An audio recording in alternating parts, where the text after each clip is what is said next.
মোমো তো জীবনে অনেক খেয়েছেন, আমি গ্যারান্টি দিয়ে বলতে পারবো এই মোমোর রেসিপি আপনি কখনো ট্রাই করেননি। একবার যদি ট্রাই করেন এই মোমোর প্রেমে পড়ে যাবেন আপনি। যেমন দেখতে তেমনই মজার খেতে। প্রথমে এই ময়দা দিয়ে একটা ডো তৈরি করে নেব, স্বাদ মতো লবণ, রান্নার তেল, অল্প একটু কুসুম গরম পানি দিয়ে ডোটা এক সাইডে রেখে দিলাম। এইখানে চিকেনের একটা ব্রেস্ট পিস নিয়ে সুন্দর করে কিমা করে নিয়েছি, সাথে স্বাদ মতো লবণ, রসুন কুচি, পেঁয়াজ কুচি, আদা কুচি, মরিচ কুচি, তার সাথে চিলি ফ্লেক্স এবং দিয়ে দিলাম গন্ধরাজ লেবুর উপরের খোসাটা। এই গন্ধরাজ লেবুর উপরের খোসাটা দেওয়ার কারণে কিন্তু এতটা বেশি মজার হবে।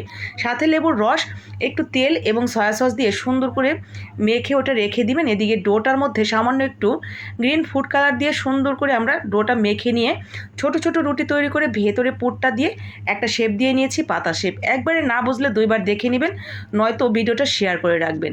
15 থেকে 20 মিনিট সিদ্ধ করে নিয়ে নামিয়ে রেখে দিবেন। এইখানে একটা সস তৈরি করে নিলাম। ব্যাস, কুসুম গরম গরম মোমো আর সাথে দারুণ একটা সস। খেতে এত বেশি ভালো লাগবে, প্রথমবার খাওয়াতেই প্রেম হয়ে যাবে এই মোমোর সাথে।